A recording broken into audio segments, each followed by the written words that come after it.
Hey, what's up? Dean, Saber Performance. We're at the shop where we always are, and it's Dean.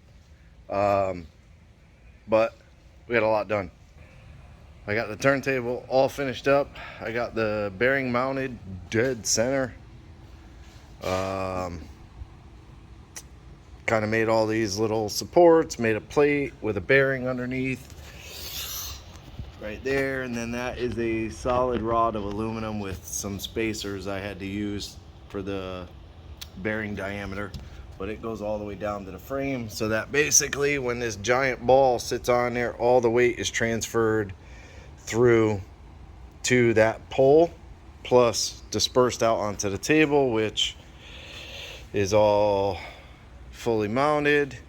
I redid the whole, I don't know where it is now, I think it's on the other side of the table, but I redid the motor mount so it's a little more stable. Yeah, it's over there. I added like a top plate to it. Now the motor doesn't try to walk away. Change the direction for them. Got everything all welded up, and I added a bunch of, man, I turned this thing around and I can't figure out where I'm at. There they are. I added a bunch of like side supports. They're heim joint, like thread, like the threaded heim joints, so that you turn it and it'll push out, pull in. So one's left hand thread, one's right hand thread. So I added a bunch of those. Everything's welded. It is ready to go. I left it assembled because I just know he's gonna come down and say, let me try it. And if I pull it all apart, I gotta put it all back together. So I finished that yesterday, and I've been little by little tinkering with Wood's truck. Fuse box is all replaced. I think I have found the right settings for this setup, like an E38 with a T42. So that's the E38, that's the T42. No, they're not mounted yet because whatever they mount to is not here. But it's not as easy as just 4L80 segment swapping, which is weird. The new coil's on too. I don't know if I already did that. So everything's all hooked up. The fuse box, I had to swap everything on that because it was busted, blah, blah, blah. So I think I found those settings. I haven't flashed it in yet. I basically just kind of have been tinkering with swapping the pins on the ECU, the transmission. And then I kind of got antsy and wanted to know that it runs, basically, that I'm not going to fall into something else, which I expected I would.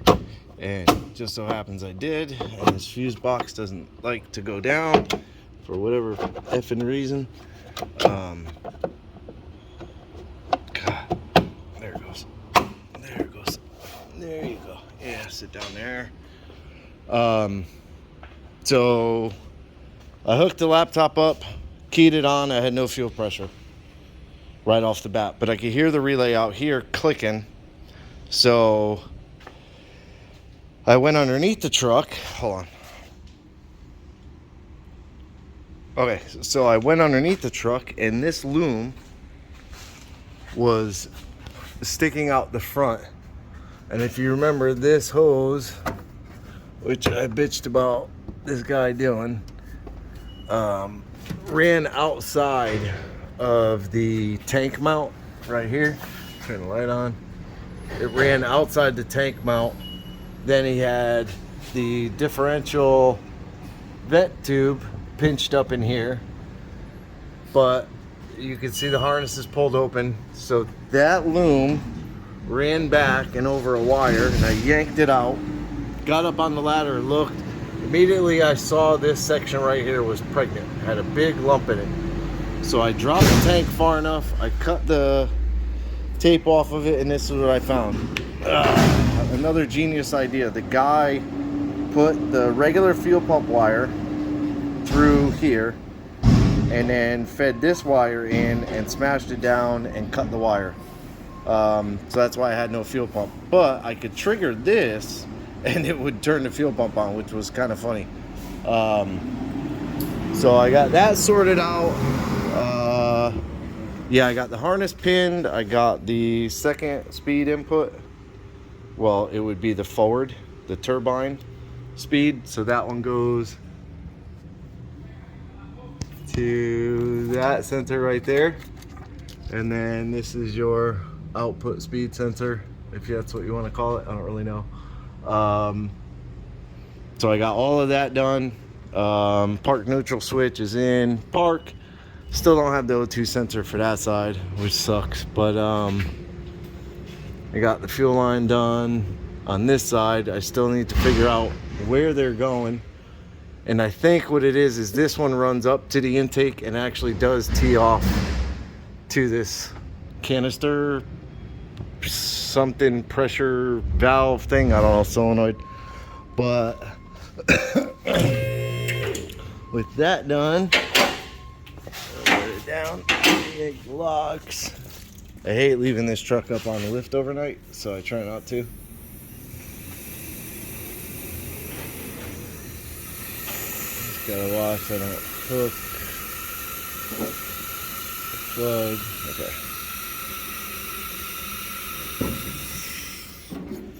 So with all that done, it has no coolant in it yet because I haven't done that yet, and that's why. But hopefully it will.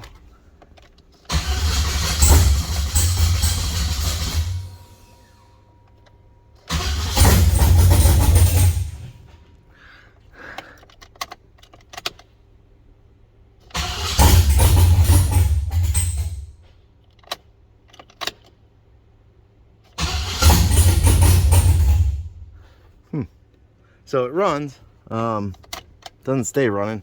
Nothing's programmed in it yet, so that might be why it's doing it. I had it running for a few minutes. I'll add that video in. But being that this doesn't have an O2 sensor, it's probably just trying to, well, you can smell it. It's trying to just puke fuel through this side.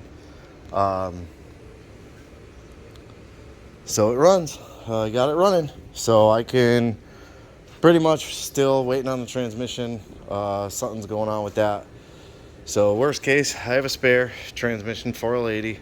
I don't think I'll use his converter, but I'll smash that one up in there, get the tuning done on it, make sure that I have all the right 4L80 settings. This way here it's done.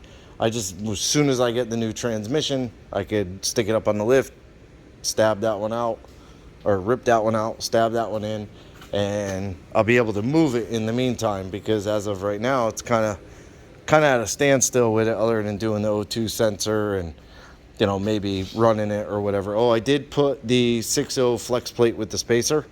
That should be the right one for the 4L80 and the torque converter that I got for this. So with that being said, I'll put that video in right here. But I appreciate you watching. Like, subscribe, hit the bell, leave me a comment. Have a good day.